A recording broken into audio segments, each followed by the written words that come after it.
him, and I read this paper, wonderful paper of Scott, and that's how I invited him. So I will speak briefly about his biography. Scott did his undergraduate degree at the University of Georgia in ecology and biology before going to graduate school at Caltech. There he discovered the world of microbes, and he liked it so much he joined Diana Newman's lab, who is also a sort of a big fish in the biofilm field, for his thesis work on extracellular electron shuttles. And currently, Scott is postdoc in Rob Phillips' lab, that is also in Caltech, studying transcription regulation in bacteria. So we are looking forward to your wonderful talk, Scott, and the screen is yours.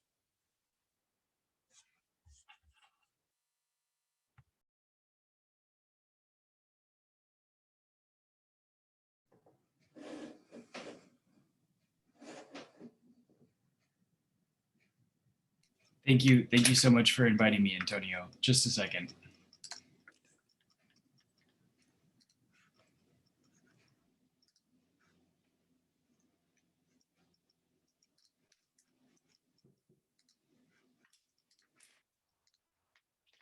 Okay, so everyone can see my screen now. Yes. Okay, great. And just so I'm clear, we are kind of a small group, so do you want to interrupt with questions during the talk, or would you prefer me to just talk straight through and have questions and discussion at the end? I would suggest that you just go through your presentation, but everybody who has a question and would like not to forget about it can post it in the chat. So we will see the questions in the chat first, and also then ask people to come up with the simultaneous questions. Great, sounds good. Okay, well, again, thank you so much for inviting me. It's wonderful to be here virtually. Good afternoon, I guess. It's early morning here on the West Coast in LA. So I'm Scott, and today I'm going to be telling you about my thesis work that I did with Diane Newman. And so we're going to be talking about these really interesting small molecules called phenazines that are produced by the bacteria Pseudomonas aeruginosa. All right, and so first of all, I think we should just appreciate that out in the world, outside of our test tubes in the lab, bacteria really like to live as biofilms, right? So whether we're talking about the bacteria that live as biofilms on our teeth, or we're talking about bacteria that are living on plant roots out in the soil, or we're talking about bacteria like this that are thought to form biofilms in your shower heads and sinks. Bacteria often are not living as single free-floating cells in liquid medium. They are in these very dense communities that are attached to surfaces and each other. And so it's really important to understand this mode of bacterial life if we want to understand how bacteria actually do things in the world. And so what is a biofilm? Essentially, they're cells embedded in an extracellular matrix. So here, these little egg-shaped objects are E. coli cells in a biofilm, and they're embedded in this really cool matrix of protein fibers called curli. And so in general, this matrix can be made of different polymeric substances. The ones we're going to talk about today are actually polysaccharides and nucleic acids. And this matrix serves a really important structural function, but we think that the matrix also does all sorts of other interesting things for these communities of cells. So the organism that this work was done in is Pseudomonas aeruginosa. And so here you're seeing an image of the bacterium Pseudomonas aeruginosa. It is also a gamma proteobacteria, not sort of the same general group as E. coli. it's the reason we're studying it in this project is that it is a model biofilm forming organism. So it's been widely studied for its ability to form biofilms, and some of these biofilms, many aspects of this physiology are already pretty well understood, so it's a really strong starting point. It's also important to study on its own because it is an opportunistic pathogen. It causes all sorts of infections, particularly in immune-compromised patients, and it's well known for its causing infections in cystic fibrosis patients and in chronic wounds. And it is inherently antibiotic resistant for a variety of reasons, one of which is that it is often living as biofilms, which are render it antibiotic resistant or tolerant for a variety of reasons. And then the other thing is, for anyone who has only worked with E. coli doing molecular biology, is Pseudomonas may sound scary, but in the lab, it's actually very convenient to work with. It's fast growing and it's genetically tractable. And you'll see some nice mutants. So, okay, so the central question that we're trying to understand when we're studying biofilms from this perspective is, how does Pseudomonas survive? How does it make a living when it's in this very different mode of life? So here I'm showing you a scanning electron micrograph of a colony biofilm, and you can see that this is just a mountain of cells. And you can imagine there are challenges that come with this mode of life. And so one important consequence of living in this very dense environment is that there are strong oxygen gradients that form. So the cells in these upper layers of the biofilm actually consume oxygen faster than it can diffuse to the bottom of the biofilm. And so sort of the starting question is, how do these cells at the bottom of the pile in this anoxic region, how do they survive? Because we know that they do survive. In fact, they're a very important subpopulation in these communities. And so cells can take a variety of strategies to overcome this oxygen limitation. But Diane's lab for a long time has studied one of those strategies, which is to use molecules called phenazines. So here I'm showing you an image of a colony biofilm, a wild-type biofilm, and you can see it's sort of this nice, thick, smooth structure. And so this biofilm, we know from direct measurements, contains these very, very anoxic regions. But if you knock out the ability for these cells to make their own phenazines, so this is what we're calling a delta fuzz mutant, you get a very different morphology. So this biofilm is actually very thin and wrinkly, and we know that oxygen can largely permeate this entire structure. So there is no region that entirely lacks oxygen.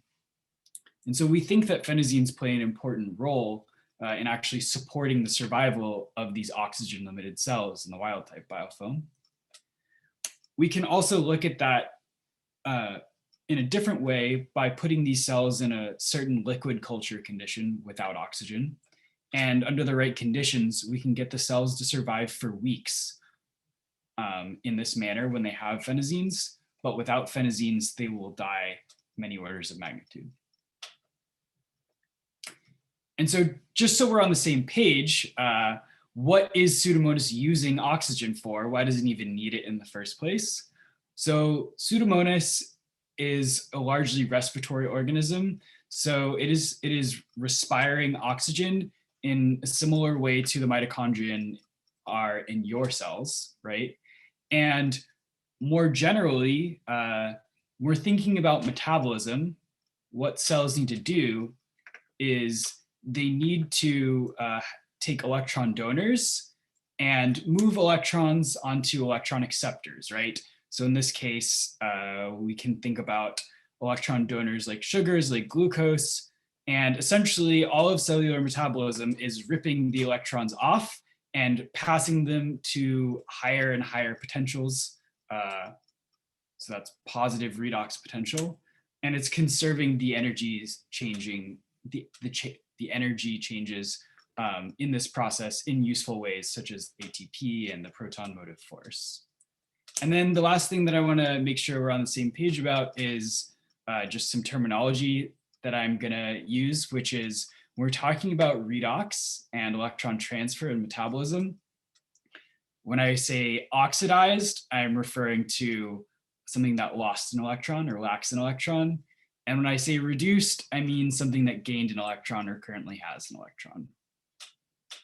Okay, so that's why Pseudomonas needs oxygen, and this is the primary metabolic option that it has. So what we think is happening with phenazines is that you have these cells that are limited for oxygen here. So they sort of have, I'm showing this cell as having a metabolic electron. So they have electron donors, but they don't have an electron acceptor. And so we think what's happening is that an oxidized phenazine here that lacks an electron is able to serve as a sort of electron acceptor for metabolism. And then once that phenazine is reduced, it's actually able to move extracellularly through the biofilm matrix from an anoxic region out to the oxygen, where it can then abiotically react and be regenerated to continue this cycle. And we think that this cycle is actually supporting cells' metabolism down in this region of the biofilm. Okay, so what are phenazines actually? So a phenazine is this 3-ringed molecule here with nitrogens in the center ring. And today we're going to be talking about 3 different phenazines that Pseudomonas makes that are that vary in these side groups coming off the ring. And this is a very interesting system, but it's also pretty well characterized from work from Diane's lab and many others. So the biosynthesis of these different derivatives is controlled through different biosynthetic operons that we know in the genome. And so each one of these molecules can be independently regulated by the cells, and they very much do regulate the production of each one of these molecules. And so we're going to be talking about phenazine carboxylic acid, PCA, phenazine carboxamide, PCN, and pyocyanin, or PYO. And these 3 molecules have different chemical properties. So they have different redox potentials, how tightly they like to hold on to electrons, how good of an electron acceptor they are. So phenazine carboxamide is the best electron donor, and pyocyanin is the best electron acceptor. They also vary in how fast they react with oxygen. So PYO is the fastest. And then the final thing I want to mention is that they're biosynthetic. We know that they're produced in different parts of the biofilm. And the most important note here is that PYO actually requires oxygen for its biosynthesis. So it can only be made in the oxic region of the biofilm. Okay. So this is the cycle that we think phenazines are undergoing. And this is sort of the framework that we used in Diane's lab to understand this cycle that's supporting these biofilm cells. So when I came into the lab, what we wanted to start to understand was how can this redox cycle work in a more realistic environment where you can get phenazines lost from the biofilm. And so this is sort of the main topic, or at least the starting point for this paper that Antonio mentioned. And here's the full citation. So it was on bioRxiv and now it's published in Cell. And so encourage you to check it out. And yeah, there's all the details you could ever want there. Okay, so this is where we're going to start, which is just a pretty simple question that we had never addressed before, which is, are phenazines retained in a biofilm? To do this, we're using a colony biofilm system. So this is the Wildtype colony biofilm that I showed you before. And just to give you a sense here, this is an SEM of the surface of a colony biofilm, and the cells really are packed in very tightly like that. And that's what exists on your agar plates, even in E. coli, these really fascinating structures. Okay, but the important part here is that these biofilms are grown on a 0.2 micron filter. So you can actually see the pores of the filter here and compare to the cells. And so I believe the manufacturer that the pore size is about 0.2 microns. And so the cool thing, what this allows us to do is we can grow a biofilm on top of this filter, and the pores in the filter allow the small molecules like phenazines to equilibrate between the biofilm and the agar. And so in this way, we can sort of use the agar as an sort of external environment that we can quantify. And because the biofilm is grown on this nice membrane, we can just literally lift it off the agar cleanly and then resuspend the entire biofilm and the agar fractions, and then perform LCMS to quantify phenazines. And so when we do this, we can do this for each individual phenazine, and we can correct for the amounts that we get by the volumes from each fraction, and we get something that looks like this. So PCA reaches similar concentrations in the biofilm and the agar. PCN reaches much higher concentrations in the biofilm than the agar, and PYO does as well. And we can just express this same data as a ratio of biofilm phenazine to agar. And so PCA is right around 1. So the ratio is 1 to 1, which we take to mean that it's just equilibrating. It's just diffusing between those two fractions. PCN is enriched about 10-fold, and PYO is enriched almost 30-fold in the biofilm. And so to test whether this depended on the biosynthesis of the phenazines, we, instead of using a wild type biofilm, we incubated a mutant that cannot make phenazines with synthetic phenazines supplemented in the agar. So I like to think of this as sort of like an in vivo binding curve, because what we did is we varied the concentration of each one of these phenazines in the agar and then measured how much phenazine we were able to pull out of the biofilm. And so what we get is something that looks like this. So PCA, even when you put in 200 micromolar PCA into the agar, you get out way less than that, right? So PCA is almost excluded from the biofilm. PCN is about 1-to-1 recovery. So it is going into the biofilm, at least more than PCA. And PYO, you can see, is accumulated very, very strongly. So you can, if you incubate the colony with 200 micromolar PYO, you get out more than 600 micromolar. And we actually showed that once you incubate these colonies with phenazines, you can actually then transfer them and ask, okay, how does the biofilm retain phenazines? And it looks in the same pattern as wild type. So this retention isn't dependent on biosynthesis. And the other thing that we did is we sonicated the cells. And so we killed all the cells, we lysed them, and we compared. And basically we get the same results. So are phenazines retained in a biofilm? So yes, particularly PYO, and to a lesser extent PCN. And we think that this retention does not depend on biosynthesis, and it also doesn't, it also is occurring extracellularly. Okay, so how? So if we go back to what the biofilm is composed of, it's the cells and the matrix, right? So we had good reason to think that the phenazines weren't being retained inside the cells. So what is in the matrix? Pseudomonas aeruginosa, this strain is PA14. It has a pretty well characterized extracellular matrix. So it's composed of a polysaccharide PEL and extracellular DNA from dead cells. And from lots of, or some previous work, we actually had good reason to think that that these phenazines may actually be retained in extracellular DNA. So that's what we went to test. Okay, and this is just to convince you that these biofilms do actually have extracellular DNA. We can see it. So what I'm showing you here is a fluorescence image stained with 2 DNA dyes. In red is a cell-permeable DNA dye, Cyto60, and in cyan is a cell-impermeable DNA dye. So Toto1 in cyan stains extracellular DNA.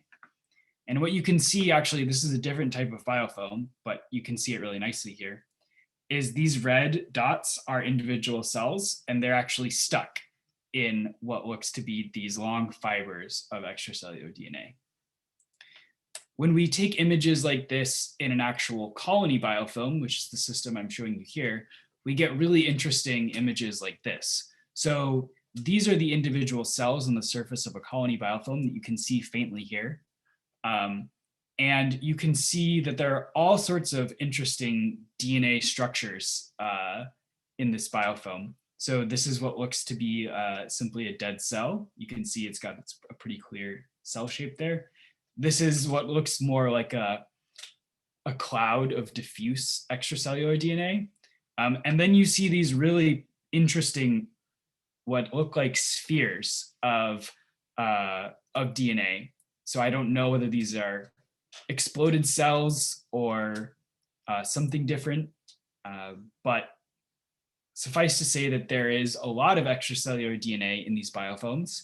If we use this dye, Toto1, to actually just perform a bulk measurement, we can sort of try and calibrate how much extracellular DNA might be there. And this assay is not perfect, but we sort of felt comfortable that this was giving us a lower bound of about 100 micromolar base pairs of extracellular DNA. And so, so we're trying to figure out if phenazines are retained in DNA, and an important component of this is, do phenazines actually bind DNA? And so to do this, we started in vitro just by performing some binding assays. And so the data I'm going to show you is from isothermal titration calorimetry. And so the way this works is simply measures the heat released or consumed by a reaction. And so for PCA, we think that it doesn't bind DNA at all. These peaks are the heat from the calorimetry cell, and this positive peak is an endothermic reaction, right? So it's not a favorable reaction, and there's no sort of saturation of binding of any kind. For PCN and PYO, we actually see some nice exothermic peaks. So this is a favorable reaction, and we get a nice saturating binding behavior. So this gave us some KD values. And so what you can see is that PYO has a KD around 12 micromolar, and PCN is about 200 micromolar. And so that corresponds to what we saw in vivo, where PYO is the most tightly retained phenazine. It was enriched almost 30-fold in the biofilm. PCN was the intermediate, and it has the intermediate affinity, and PCA was not retained in the biofilm, and it has no affinity. So next, we wanted to test, can we actually see phenazines binding extracellular DNA in our colony biofilm system in vivo? And I know Antonio is interested in this data. And so I will say that it's hard to perturb extracellular DNA in vivo in our system. But one thing that we tried was actually incubating the biofilm for one day with a little bit of DNase spotted underneath it to try and cleave and release some of the extracellular DNA. And when we do that, we do see a small difference in the PCN and PYO that we can measure in the biofilm. We also tried to compete PCN and PYO binding to a delta fuzz biofilm against another DNA intercalator. So this is against ethidium bromide. And ethidium actually is thought to not get into cells. And so it should largely be competing for binding sites in the extracellular matrix. And what you can see is that as you add more and more ethidium to the agar, we can displace some amount of both PCN and PYO from the biofilm, or outcompete it, I should say. And so we think that at least this is consistent with phenazines, with PCN and PYO binding extracellular DNA in vivo. The final thing that we tried was we actually measured, and now because this was just a different strain we were growing, we tried a PEL knockout. So this was the polysaccharide. That was the other component of the biofilm matrix. And when we see sort of the ratios, the retention ratios in this system, you can see that the only difference we observe is actually an increase in the fraction of PYO that is retained. And so if you think about it, if we were interested if maybe PEL was responsible for the retention of PYO, but this definitely says the opposite, right? Because if PEL were responsible, we would expect a decrease in retention. And so what we think may be happening here is it's been shown by the Parsec lab that PEL actually also binds to extracellular DNA. I believe it's a positively charged polymer. DNA is negatively charged, and so there is a binding interaction there. So it may be that PEL actually also binds and competes with PYO for these extracellular DNA binding sites.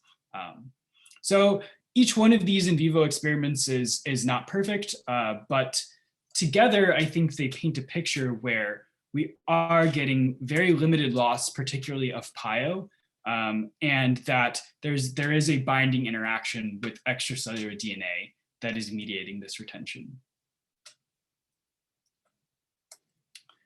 Okay, so if phenazines are actually being retained in the biofilm and this loss is limited, how does that actually affect this redox cycle, which is the important part that is supporting these cells' metabolisms? And so what we wanted to do is we wanted to actually try and measure this phenazine-mediated electron transfer in vivo. And so to do this, we grew biofilms on electrodes. So this was in collaboration with Lenny Tender's lab at the Navy Research Lab. And they have a really cool system that they helped me get set up to do at Caltech. And so this is a gold electrode.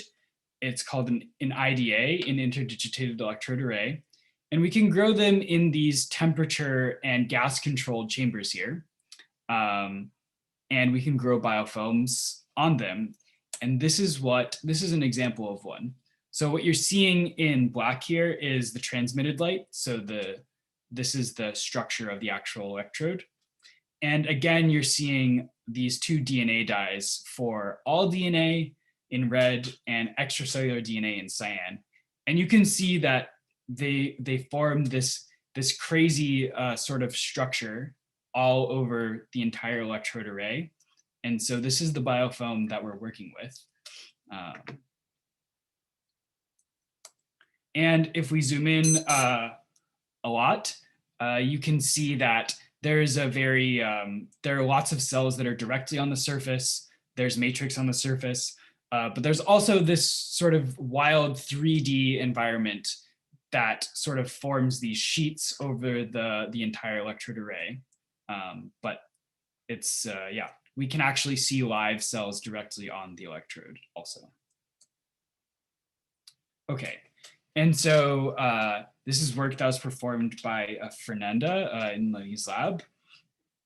And so what we're able to do with these biofilms is first we can say, okay, can they actually perform the metabolic reaction that we're hoping to monitor? So if we incubate the biofilm with phenazines, so in this case it's PYO, will those phenazines use the electrode as an electron acceptor? And then if they do, we can actually monitor this reaction through the reaction of the phenazine with the electrode. And so the electrode is measuring current I in nanoamps. And so over the course of several days, we can see that these biofilms produce a robust current. And so Wildtype is reducing the phenazine, which is then reducing the electrode, producing current. In the absence of any phenazines in the delta fuzz mutant, you see a much lower current. And then we can sort of, we can complement by adding back in synthetic PYO. The other thing we can do with these electrodes is, instead of asking the cells to perform this reaction, we can drive electron transfer abiotically through the biofilm. And what we can do that by using this as a 2-electrode system.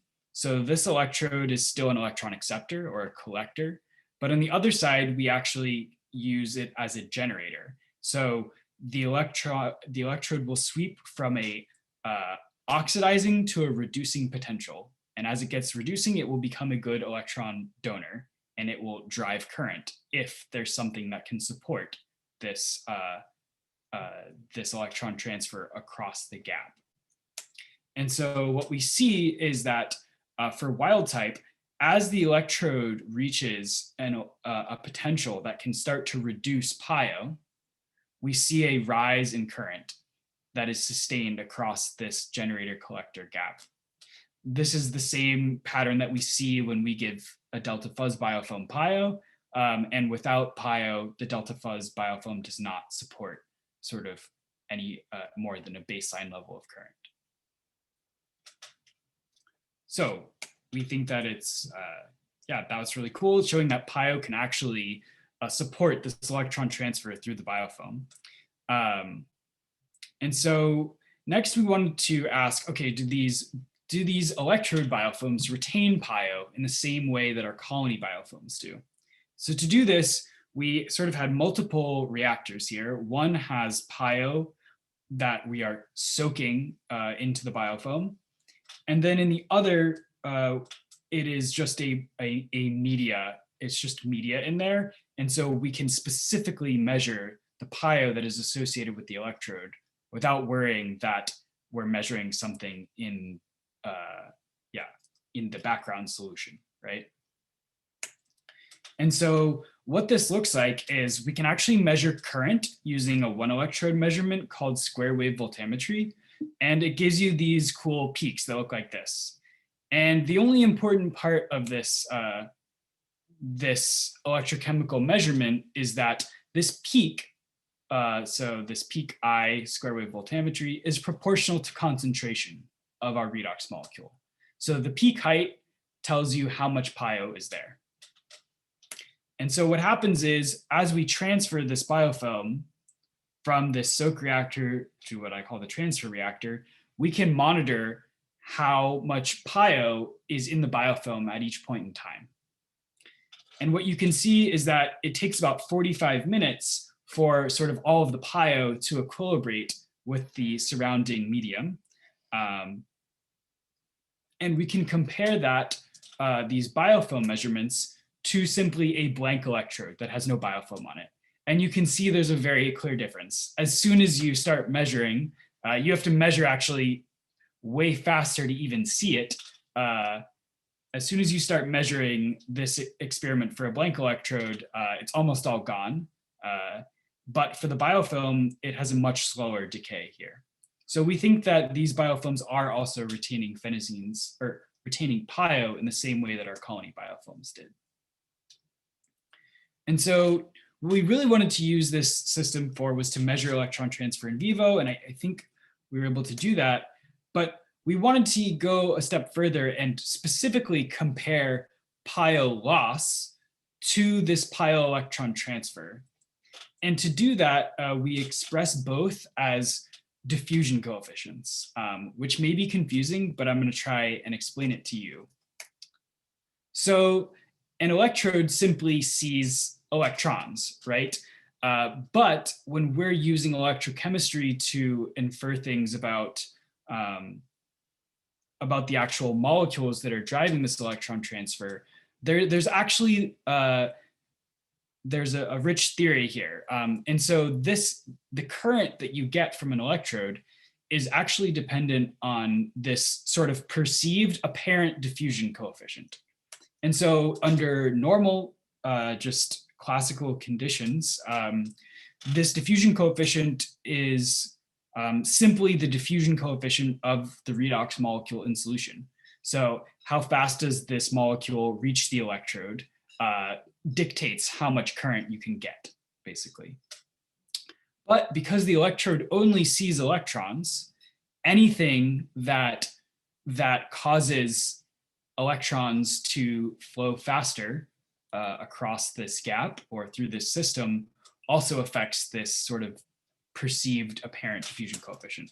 And one way you can think about that is if there's a whole line of redox molecules next to each other, you could actually get some like hopping of electrons between these molecules, which could then drive additional electron transfer, which you would pick up in this apparent diffusion coefficient. So in order to measure this Dap, is what we're calling it, we can go back to the same system and we can make a second measurement here. And so this is the 2-electrode measurement that I showed you from before. And the important part here is that this measurement depends on Dap in a different way than the other measurement.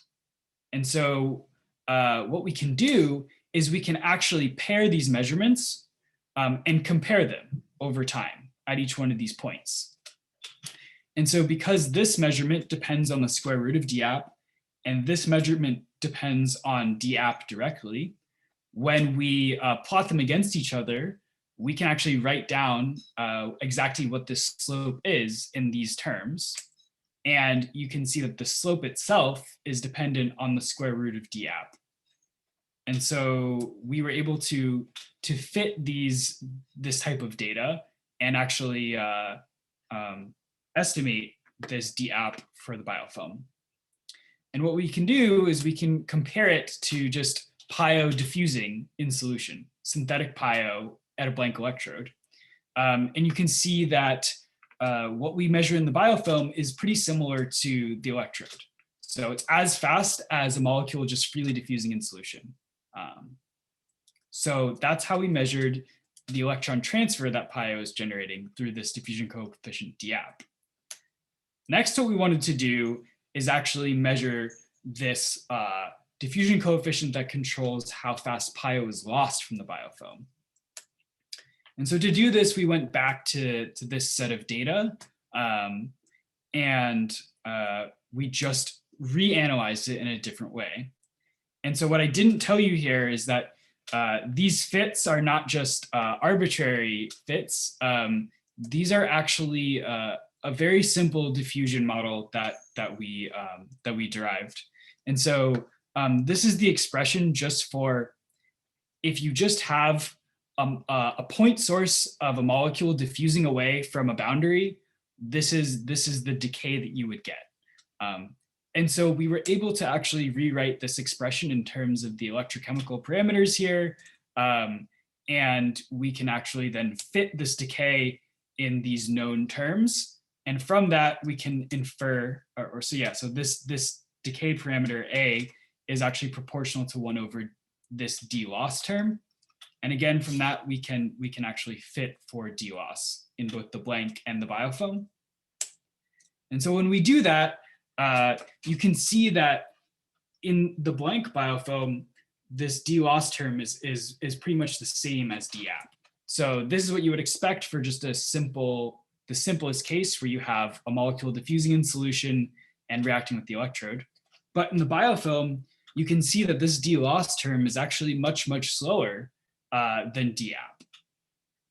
Okay, so what we take away from this is that, at least based on these measurements in this system, PYO loss is actually much slower than electron transfer, which is really interesting because it means that you can have slow loss from the biofilm without compromising this electron transfer redox cycle here. Right. Okay, so why is DApp larger than DOS? How is electron transfer faster than DOS? One thing that we were sort of interested in from the beginning is what I showed you earlier, which is that DApp can sort of be written as the sum of two processes, this sort of classical diffusion, and then also this self-exchange rate, right? And so how could this happen? We're not sure that this fully explains our difference in DApp and DOS, but if it does, what are the mechanisms that could even explain it? And so to do this, we actually collaborated with Jackie Barton's lab. And one way that we think this could happen is through a process called DNA charge transfer. And DNA charge transfer may sound pretty exotic, but it's been studied now for 20 years in the chemistry world. And what it is that you can actually get electron transfer through the base pairs of DNA, because each one of these nucleotides has a pi orbital, which allows electron transfer through these sort of continuously stacked pi orbitals.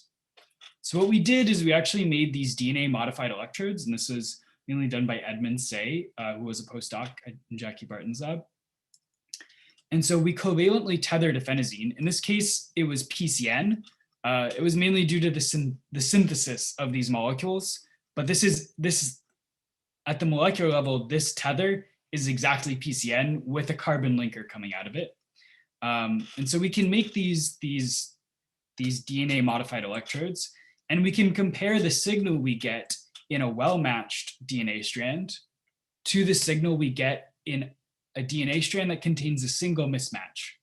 And the reason this is important is because a mismatch causes bases to flip out of the DNA helix and interrupts that pi stacking.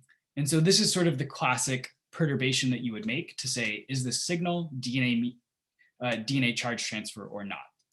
And so this is cyclic voltammetry. And again, electrochemistry plots. This is current, how much electron transfer you're getting. And this is the redox potential. So this is the reduction of the phenazine, and this is the oxidation of the phenazine down here. But what I want you to focus on is just the magnitude of these peaks here. So when you have the well-matched DNA, you have a larger peak than mismatched, right? And we can actually quantify this mismatch discrimination, and it's actually very consistent with sort of previous work. And so we actually think that in this synthetic system, we can get DNA-mediated charge transfer to a phenazine, to and from a phenazine. So that's one way that we think that phenazines could be doing something more interesting that could be something more in line with this self-exchange type mode. So the other thing that we did is, because this was a really interesting idea, is we asked, does the biofilm extracellular DNA actually support DNA charge transfer? And so to do this, we incubated biofilms with these two well-known complexes. So this is a ruthenium complex and a rhodium complex. And basically we can perform really fast spectroscopy here. When you hit this molecule with light, it will either luminesce, or if it's in the presence of an electron acceptor, it will donate that electron and not luminesce. And so what we can do is we perform these experiments. So these are time-resolved spectroscopy experiments. So this is a liquid culture of Pseudomonas with these molecules. And you can see there's basically not much signal over the gray background. But in the presence of a resuspended biofilm that has a bunch of DNA in it, of extracellular DNA in it, you can see that these colored lines are actually above this gray baseline. And if we just background subtract this data, you get sort of this classic signal of really, really fast electron transfer between these two molecules, which is known to be DNA mediated. And so what's happening is that you can see as you add more and more of the rhodium and you go down and down towards this yellow curve, the electron transfer is happening faster than the nanosecond timescale we're measuring on. And so that is the hallmark of this DNA charge transfer reaction. So the extracellular DNA does seem to support this reaction, which is also very interesting. Okay, and then the final thing that I'm going to tell you about is just very simple, which is in vitro, do different phenazines react with each other? And so what we can do is we can actually incubate a reduced synthetic phenazine like PCA or PCN with oxidized PYO, and we can ask, does this reaction go? And so this is the signal that you get at 690 nanometers for oxidized PYO. This is what you get for reduced PYO. So what we're asking is, can we generate reduced PYO? So in the presence of PCA and PCN, you definitely drive this reaction. So this reaction does occur between phenazines, which I think is also an indication of another way that you can get electrons moving besides diffusion. These phenazines can exchange electrons. And even more specifically, we can sort of mimic the biofilm. What happens if I introduce a reduced phenazine, an oxidized phenazine, and oxygen, right? And the way that this works is that we're monitoring this reaction over time, again at 690. So this blue line is what happens just with oxidized PYO. Reduced PYO doesn't absorb here, so you get this decrease, right? And what happens is you can actually incubate oxidized PYO in orange and black here, but if you add reduced PCA or PCN, you immediately get reduced PYO. So this reaction is really fast, and then the PYO will react with oxygen, which is the slow return you're seeing here. And so this is to say that this reaction actually happens instantaneously on this time scale, which is cool. Okay, so with that, I'll wrap up. I think that this is a very complicated system, but it's also, I think that in the end, we tried to sort of make sense of it. And so we know a few important things about how these different molecules are acting in the biofilm. So one is we know that PYO is very immobilized in the biofilm. It is strongly retained in extracellular DNA. So it seems that PYO is mainly sitting here bound in extracellular DNA at the periphery of the biofilm. We also know that PYO is only synthesized in this region of the biofilm where there's oxygen, right? Whereas the other phenazines are synthesized throughout. The other thing is that PCA and PCN are better electron donors, and PYO is a better electron acceptor. And so what's happening, we think, is that after the cells have reduced PCA and PCN in this anoxic interior, they're actually moving extracellularly and not themselves reacting with oxygen, but actually reducing PYO, right? And then PYO is the one that's reacting with oxygen. And so in this way, it also makes sense because PYO is has the fastest reaction with oxygen. And so in this way, we think that at least conceptually, this sort of makes the most of the phenazine's different strengths to actually support this metabolism. And so I think the consequences of this are that PYO is responsible for this. And then the other thing is that the more that you the closer in that you actually reoxidize PCA and PCN, you will actually drive molecules back towards the center at some rate, right? You're still going to lose PCA and PCN, but I think that this is one way that the retention of PYO actually helps retain PCA and PCN potentially by driving them back down their redox gradients back the other way. And so in the end, I think that this is just a really interesting and sort of provocative idea that there's actually this, and it's something we've thought about for a long time with phenazines, but the idea that you're actually having this extracellular electron transport chain in a way that is supporting, in this case, not a single cell inside of a cell, but a whole community of cells. And so I think moving forward, it would be really interesting. I think where we really need to go is we need to actually see this system in action. So I'd love some sort of imaging modality where we could really sort of watch the biofilm breathe these phenazines and actually go more rigorously into comparing some of these measurements to some of these theoretical predictions. And the other thing that I would say is, well, in Pseudomonas, we kind of need better ways to perturb this extracellular DNA and DNA charge transfer in vivo, because in general, our measurements have to be very well controlled. And in vivo, it's very hard to actually break down this extracellular DNA in a way that is specific to what we want to test.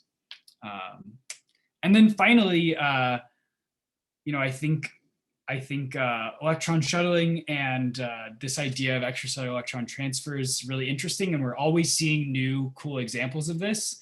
And I would say that the more we can explore the crazy diverse world of bacteria, the better. We know that there are lots and lots of redox molecules out there. It's not so hard to find molecules that bind DNA either. And we know that lots and lots of bacteria have the capability of, for example, sensing these redox molecules. So I think if we could do this in some other diverse systems, that would be really cool. And so with that, I will thank my co-authors. This was a collaboration led by my PI, Diane Newman, in very close collaboration with Lenny Tender at the Navy Research Laboratory and Jackie Barton, who's in chemistry at Caltech. And Matt and Fernanda and Scott work with Lenny. Edmund and previously Eric worked with Jackie. So thank you to all of them. Thank you to my PhD lab, Diane's lab, as well as all the resource centers and funding. And yeah, I'd be happy to take questions and discuss whatever you want.